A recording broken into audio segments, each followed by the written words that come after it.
Hello and welcome back to Learning English Pro and the Business English podcast. I'm Jer, your host, and can you believe it? This is the final episode of season 1.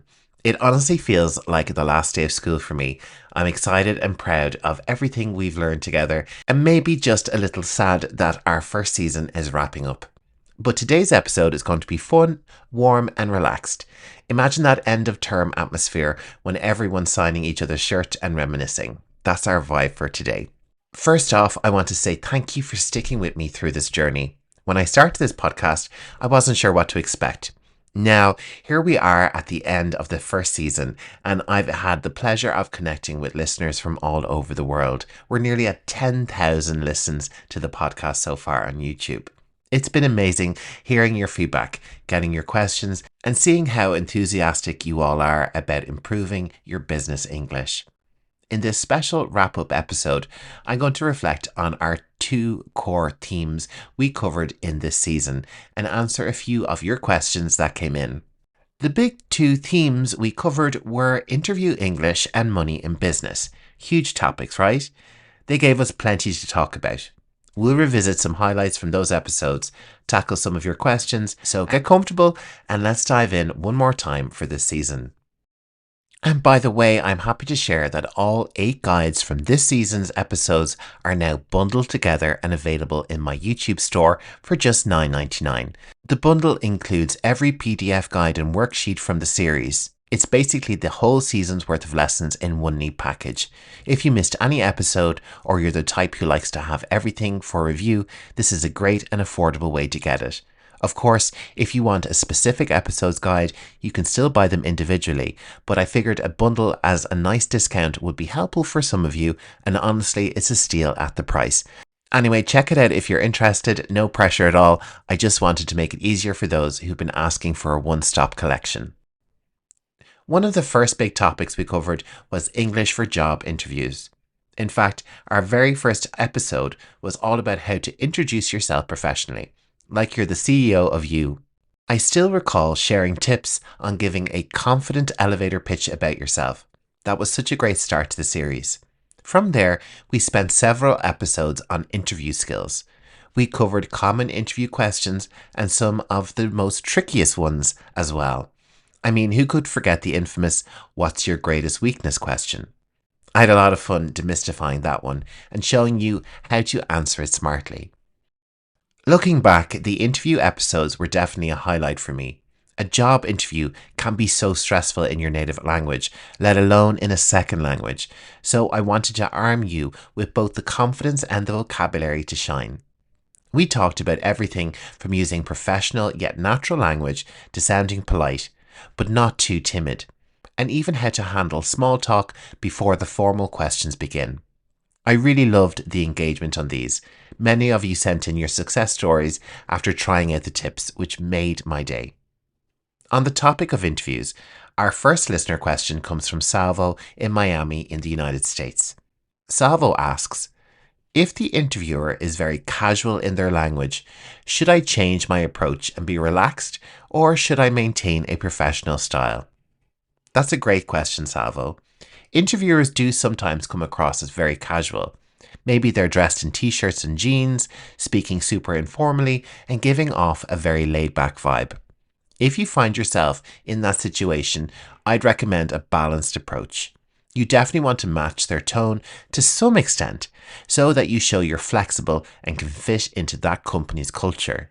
But you also want to maintain professionalism. In practical terms, this means you can relax your language slightly. For example, use a friendly tone, maybe a chuckle at their jokes, and don't be afraid to let a bit of your personality through. However, avoid slang or overly casual words that might sound unprofessional. Think of it like this. Let the formality drop a notch, but not completely.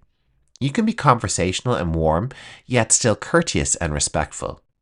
For instance, if the interviewer says, "Hey, how's it going?" you might respond with a smile, "I'm doing great. Thanks for asking. How about you?" That's friendly and relaxed, but it's still polite. What you wouldn't do is start using a ton of slang or profanity or speak as if you're talking to an old buddy at the pub. So mirror their casualness in a professional way. This shows you're adaptable, you can engage in a down-to-earth chat while still keeping it business appropriate. In my experience, interviewers appreciate when candidates are personable and professional. It's a winning combo. I hope that makes sense and helps you find that sweet spot, Salvo. Thank you so much for your question. Talking about interviews in English was such an important part of this season because, let's face it, landing a top job is the reason many people work on their business English skills. I'm really happy we devoted a lot of time to it. I even feel like I got to know a lot of you through your stories. Some of you told me about successful interviews you had after implementing the tips from the show. Those messages always put a huge smile on my face. Alright, now that we've looked back at interview English, let's shift gears to the other big theme we delved into, money in business. Now, this is a big topic with so many layers. To be honest, discussing money can be tricky in any language because it involves cultural nuances, etiquette, and personal comfort levels. In English, we tend to be a bit indirect or polite when money comes up, especially in the workplace. I dedicated a few episodes to this whole area and I found it very fascinating. One episode was all about money and politeness. Basically, how to ask questions or statements about money without sounding rude. So instead of saying, pay me now, you might say something instead like, could I follow up on the payment for last month's invoice?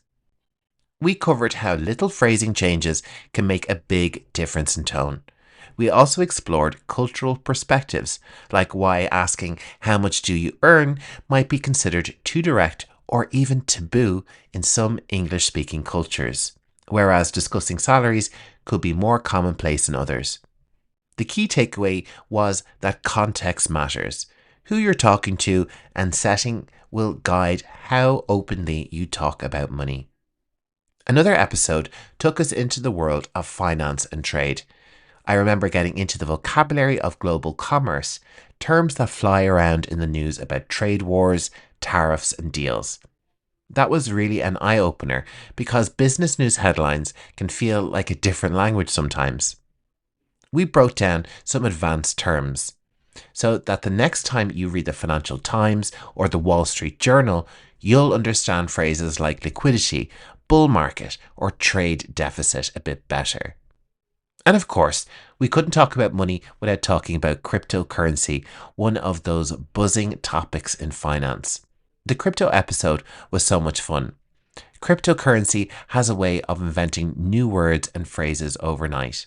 And we dove into some of that unique crypto jargon and also discussed how you can approach learning such rapidly evolving terminology. Now let's check out our next listener question, which comes from Francesca from Palermo. She asks, could you give me some tips for salary discussions? If they keep lowballing me, how can I politely insist on more money? First of all, thanks for the question, Francesca. It's a really important one. For anyone not familiar with the term, lowballing is when someone offers you a salary or sometimes a price that's much lower than what you expected or what's reasonable. Unfortunately, some companies do try to lowball candidates, hoping you'll accept a lower offer.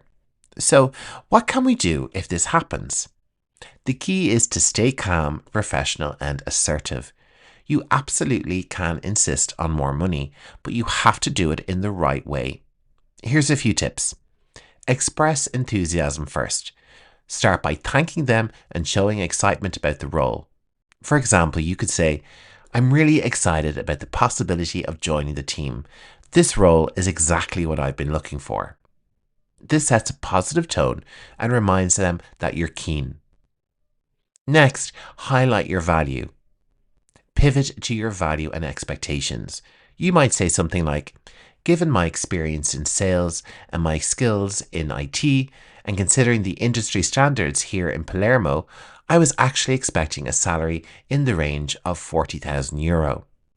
Be specific if you can. Giving a number or range shows you've done your research and you know your worth. The next thing to remember is to be polite but firm.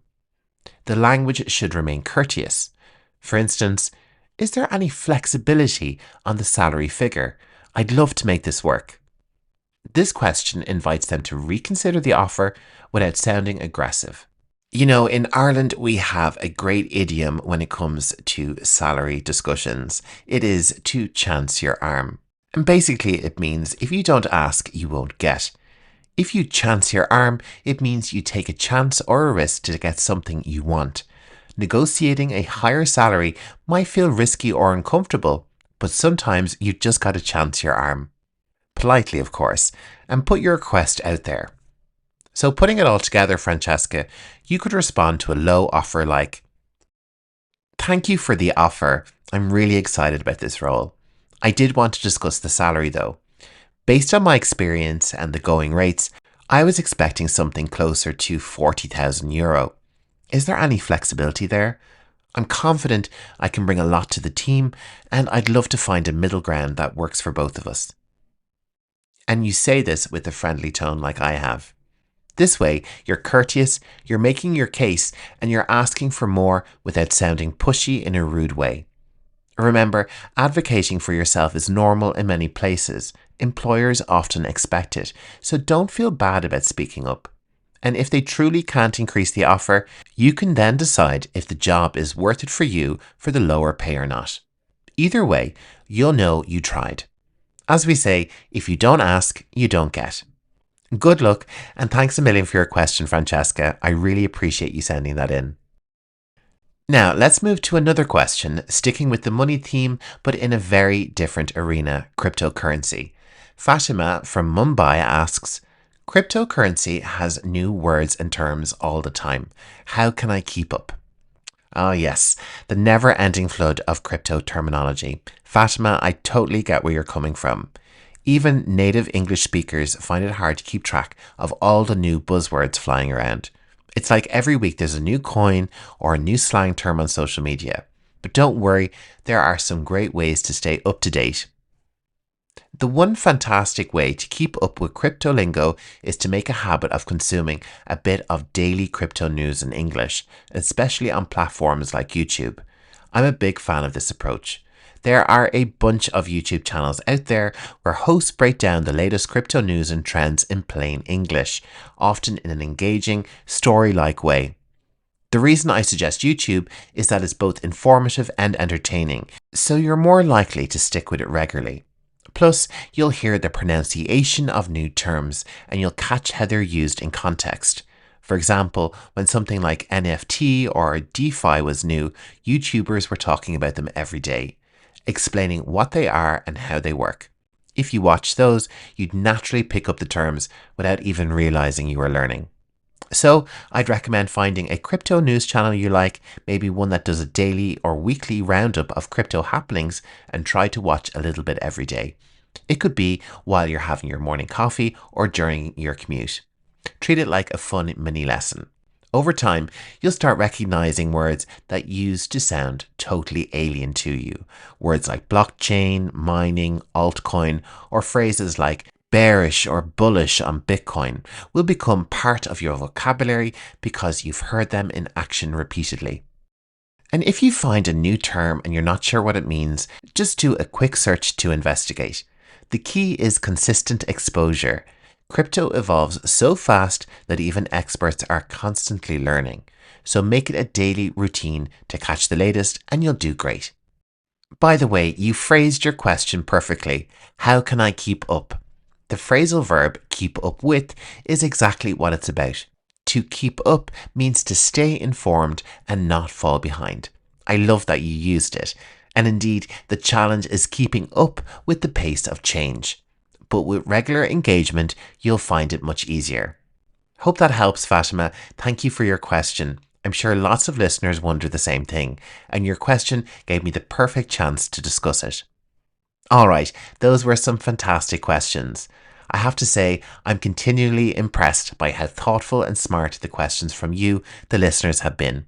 You've really kept me on my toes and made Season 1 interactive and rich with real-world concerns. Now, before I sign off, I have a few closing announcements and exciting updates to share. Don't worry, this isn't a sales pitch, just some friendly FYI for those interested. As I mentioned at the start of the episode, I've bundled all the guides for this season of the Business English podcast into one bundle for sale in the YouTube store. Of course, these are all available for student members of the channel, but if you want to buy them as a one-off, you can get all 8 guides as a bundle. They're great to use alongside each episode of the podcast. If you're interested in student membership with the channel, it's a great resource for learning business and medical and professional English. For just $4.99 a month, you'll get a new PDF guide for each new lesson. And you'll gain access to over 70 of my guides, each of which accompanies a lesson on YouTube. Other perks to student membership include priority for your requests. That's right, you can get a lesson of your choice made on YouTube. You'll also get early access to some of my lessons and access to 200 members-only English lessons. I'm also excited to announce that I'm putting together a special omnibus episode of the podcast. What's an omnibus episode? It's basically one huge episode that compiles all the episodes of season 1 into one continuous audio. It's a great resource if you love binge listening. It's also perfect if you want to listen back to everything in one go, or maybe you have a long flight or road trip and you want a marathon episode of Business English. I'm working on editing that together right now and should have it released very soon. I personally love omnibus editions of podcasts for review. Sometimes I play them in the background while I'm doing chores or just when I want to refresh everything I've learned. So make sure you're subscribed with alerts set to get notified when I drop that. And now, looking ahead, just because season 1 is ending doesn't mean the journey is over. Not at all. In fact, I have some fun planned for the summer. I'm going to be launching a summer series focused on English for lots of different professions.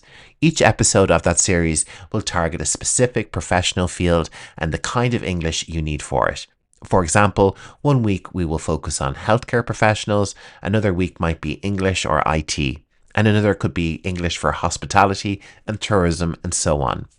I've heard from so many of you. Some are engineers, some are in customer service, and some are in finance. So I want to give each group something special, tailored to their work.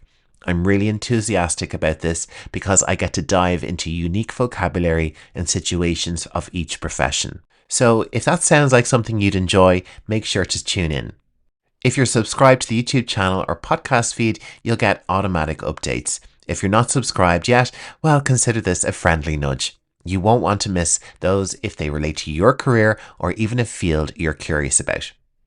Finally, I want to take a moment to truly thank all of you for your support throughout season 1. This has been such a wonderful journey for me personally. I've always wanted to have my own podcast. Every like, every comment, every question, every share, it means the world. Doing this podcast sometimes feels like I'm just chatting into a mic alone in my bedroom. But then I read your comments or I get your messages and I'm reminded that there are thousands of you out there learning and laughing and improving along with me. That sense of community is priceless. So thank you. Yes, thanks a million, as we say here in Ireland, which just means thanks a lot. I really do appreciate each and every one of you for tuning in. And if you've enjoyed the series, please do hit the like button on the videos or leave a rating or a comment if you're listening on a podcast app. You might be listening to this on Spotify or Apple Podcasts, where I hope to distribute the podcast very soon. All right, I think that's enough from me for now. This is Jer signing off from season 1. From the bottom of my heart, thank you for learning with me and making this season so special. I'll be back before you know it with more fun and useful English content. Until then, take care of yourselves, keep practicing, and enjoy your business English learning journey. I'll talk to you soon. Bye, and thanks for now.